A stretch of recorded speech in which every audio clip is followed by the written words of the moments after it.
जैसा कि आप लोग बार बार ये सुनते होंगे,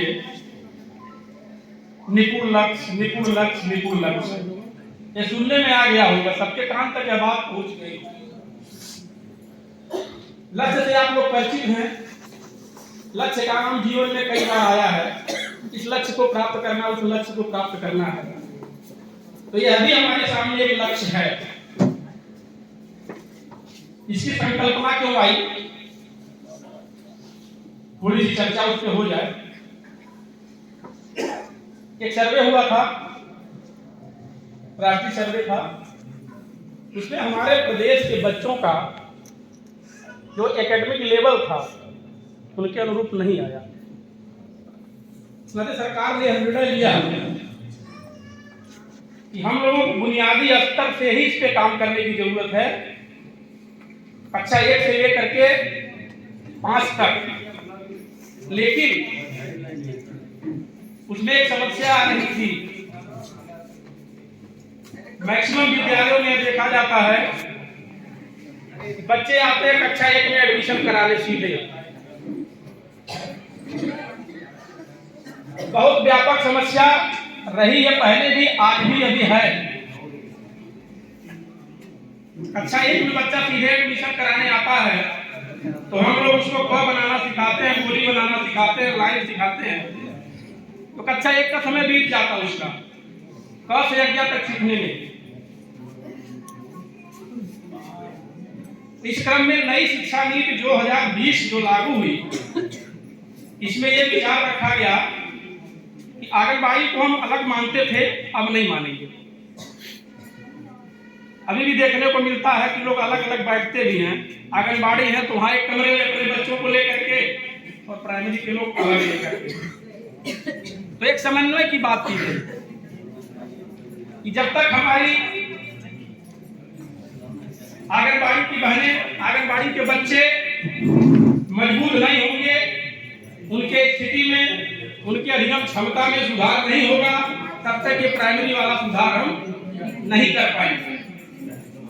उसी के क्रम में नई शिक्षा नीति में 2020 जब लागू हुई तो आंगनबाड़ी को प्राइमरी एजुकेशन से संबद्ध कर दिया गया है। इसको आप लोग भली बात जानो। और उसमें एक स्तर भी बना दिया गया। पहले ये 3 होता था, 5 और 3 5 3 का मतलब ये 3 क्लास आंगनबाड़ी का चलता है। आप लोग उससे परिचित हैं। 3 से 4 आयु वर्ग, 4 से 5 और 5 से 6। बच्चा जब 3 साल पढ़ लेता है तब प्राथमिक विद्यालय में उसका एडमिशन कक्षा 1 में होना चाहिए। लेकिन क्या ऐसा होता है? कोई भी यह नहीं कह सकता कि हाँ ऐसा होता है, क्योंकि होता ही नहीं। ये सब स्पष्ट है, इसको हमको स्वीकार करना पड़ेगा। तो इसी पे हमको काम करने की जरूरत है। ये कार्यक्रम पिछले बार भी हुआ था, इस बार भी हुआ। इस कार्यक्रम को बार बार सरकार की कराने की मंशा यही है कि हम अपने लक्ष्य को, अपने उद्देश्य को जाने कि हमारा काम क्या है, हमको क्या करना चाहिए, क्या हम कर रहे हैं, क्या हमसे छूट जा रहा है, क्या हमको जोड़ना चाहिए। जैसा कि आप लोग परिचित हों, हर बात में बुनियाद की बात की जाती है। जैसे मकान जब बनाया जाता है तो भी बुनियाद की बात, कितना मजबूत कर दें। मकान का आधा पैसा नींव में लग जाता है, पहले भी लगता था, आज और ज्यादा लोग लगाते हैं। एक पर्पज है कि हमारा नींव मजबूत रहेगा तो आगे की दीवार भी थोड़ी हल्की रहेगी तो काम चलेगी, और 2 तल्ला 4 तल्ला 5 तल्ला मकान हम बनवाएंगे। तो वही बुनियाद या नींव का काम हमारा यहाँ आंगनबाड़ी में है। अगर आंगनबाड़ी में बच्चों की नींव मजबूत हो गई, बहुत ज्यादा गारंटी तो नहीं ले सकता क्योंकि पूरे ब्लॉक और हर विद्यालय की बात है, लेकिन इतना विश्वास जरूर दिलाना चाहूंगा कि जो निपुण लक्ष्य की बात बार बार की जा रही है कि हमको 2025, 26 या 26, 27 में प्राप्त करना है, अगर आप लोगों का सहयोग मिल जाए तो निश्चित रूप से वह निपुण लक्ष्य 2025, 26 में प्राप्त हो ही जाएगा। उसमें कोई पक्ष नहीं है। तो ये नई शिक्षा नीति जो 2020 लागू हुई, वह कैसे अपने प्रदेश में सही से काम करे, उसके उद्देश्यों की पूर्ति कैसे सही से प्राप्त हो, 5 जुलाई 2021 को निपुण लक्ष्य का कार्यक्रम शुरू हुआ अपने देश में। तत्कालीन शिक्षा मंत्री द्वारा इसको लागू किया गया है। तो उसी क्रम में अभी शिक्षा नीति की हम बात कर रहे थे, तो पहले 3, 5 और 3 की व्यवस्था थी सर्व शिक्षा अभियान में। बाद में इसको समग्र शिक्षा में जोड़ा गया, अब 5 कर दिया गया है। 5, 3 और 4 की रूपरेखा है। अब 5 का मतलब आंगनबाड़ी का 3 क्लास, उससे हम लोग परिचित हैं, और प्राइमरी का 2 क्लास, अपना कक्षा 1 और 2 मिला करके हम एक माने, इनको अलग न माने, भले अलग बैठ जाते हैं, अलग बैठे ठीक है, लेकिन काम हम एक करें, लक्ष्य हमारा एक रहे।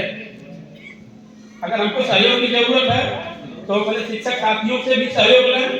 वो अभी ऐसे नोडल टीचर बनाए गए हैं सहयोग करने के लिए, आप लोग उनसे भी परिचित हैं, उनका भी सहयोग लें। जैसे बाल वाटिका वाले जो बच्चे, आंगनबाड़ी वाले बच्चे हैं, उनको निर्धारित दक्षता सब समय प्राप्त हो। अगर हमको जरूरत पड़े कि कक्षा 1, 2 में भी एक आंगनबाड़ी की मैडम आकर के पढ़ा दे, अगर आपसे कहा जाए, अवगत कराया जाए, तो आप लोग भी आके उसमें सहयोग करें। कोई उसमें एजुकेशन किसी को नहीं, हमको नहीं जाना है, जाना है। कक्षा 1, 2 पढ़ाने में कोई दिक्कत नहीं है किसी को, कि कोई बहुत बड़ी विशेष योग्यता की जरूरत है। कक्षा 1, 2 वाले बच्चों को, 5 तक के बच्चों को कोई भी टीचर पढ़ा सकता है, कोई भी आंगनबाड़ी मैडम पढ़ा सकता है।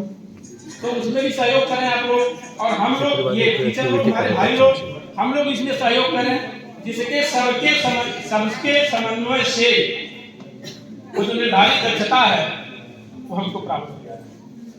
अब 3 साल की जो बाल वाटिका आपके यहाँ चलती है, उसका लक्ष्य विद्यालयों में लगा हुआ है। आप लोग उसको एक बार देख लें और अपने यहाँ आंगनबाड़ी सेंटर पर भी लगा लें। बहुत छोटा दक्षता है, गणित में है। अब इस पर चर्चा बृहद रूप से होगी, केवल हम बाल वाटिका पर चर्चा कर देते हैं।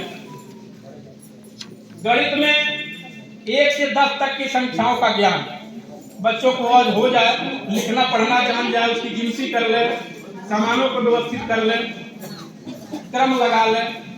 तो कोई कठिन काम नहीं है। अगर हम 3 साल की पढ़ाई करा रहे हैं, न 3 साल का कराएं, 2 साल का करा रहे, तो 2 साल में बच्चे को तो इतना आ जाना चाहिए, और अगर थोड़ा सा मेहनत कर दिया जाए तो आ जाएगा। और भाषा में भी है, 2 अक्षर वाले शब्दों को पढ़ लें, पहचान लें। कर, घर, चल, मत, यही सब 2 अक्षर वाले शब्द है। तो ये कोई कठिन चीज नहीं है। तो इतना बच्चा तब कर लेगा जब हम उसको अ से अक्षर तक सिखा ले जाएंगे, गिनती 1 से 10 तक, 20 तक सिखा ले जाएंगे, बच्चा बोली बनाना सीख जाएगा, लाइन पढ़ना सीख जाएगा, ये सब कर लेगा, तभी हम ये कर पाएंगे।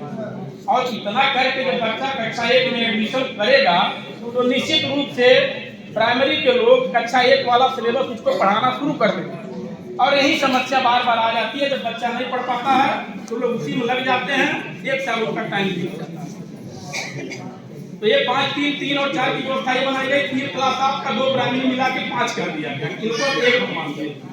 उसके बाद 3, 4 और 5 को 3 दे दिया गया प्राथमिक, इसको पूर्व प्राथमिक, इसको प्राथमिक। और 3 साल की बात हम करते हैं, 6 से 8 तक पूर्व माध्यमिक, और 4 साल की जो संकल्पना आई है समग्र शिक्षा में, हाई स्कूल इंटर मिला करके 4 साल एक कर दिया गया।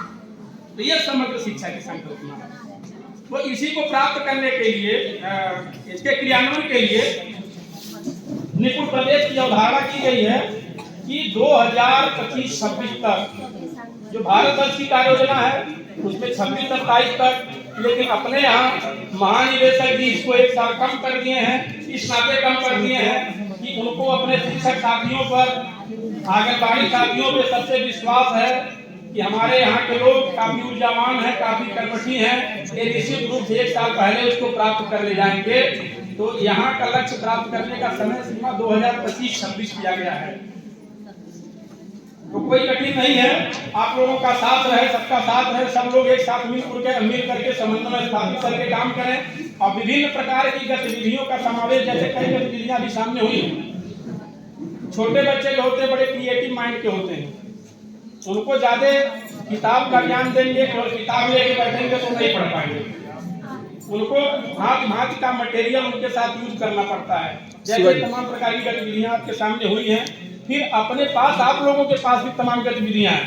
ऐसा नहीं कि जो हम बता रहे हैं आप बता रहे वही आप करें। जितना आपके दिमाग में आ सकता है बन पाता है, मोबाइल से भी सर्च हो जाता है। यूट्यूब पे आप सर्च करेंगे तो तमाम प्रकार की गतिविधियां बाल बाल करके मिलेंगी, उसको भी आप प्रयोग करेंगे।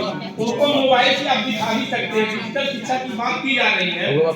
मोबाइल चलाने में तो दो सर विद्यालय पर बैठ के ज्यादा मोबाइल चलाने, मान लीजिए साहब पहुंच जाए, सीडीओ मैडम पहुंच जाए, सुपरवाइजर मैडम, तो कहेंगे कि मोबाइल चलाने से काम नहीं कर रहे थे। लेकिन बच्चों को अगर आप मोबाइल दिखाएंगे तो उसके लिए आपको कोई मना नहीं करेगा, क्योंकि डिजिटल शिक्षा की बात की जा रही है। तो हम बच्चों को मोबाइल से भी एक्टिविटी दिखा सकते हैं या पठन पाठन की कोई सामग्री उससे दिखा सकते हैं, तो उसका भी प्रयोग करेंगे। तो आप देखिएगा, जैसे ही मोबाइल का प्रयोग हम बच्चों के सामने करेंगे, कुछ भी उनको दिखाने के लिए बुलाएंगे, इतना ज्यादा बच्चे एक्टिव हो जाते हैं, जैसे वो सारा सुख दुख अपना भूल जाते हैं, केवल बस उनको मोबाइल ही दिखता है। कितना एक्टिव बच्चों का दिमाग मोबाइल पे इस समय हो गया है। घर पर भी बच्चा अगर रो रहा है बहुत ज्यादा, उसको मोबाइल दे दीजिए तुरंत चुप हो जा रहा है। मम्मी के पास भेजिए नहीं चुप होगा, पापा के पास भेजिए नहीं चुप होगा। लेकिन जो मोबाइल ये नए पेरेंट्स मिल गए हैं उनको, एक साथ माता पिता का सबका काम करते हैं, तो तुरंत चुप हो जाएगा।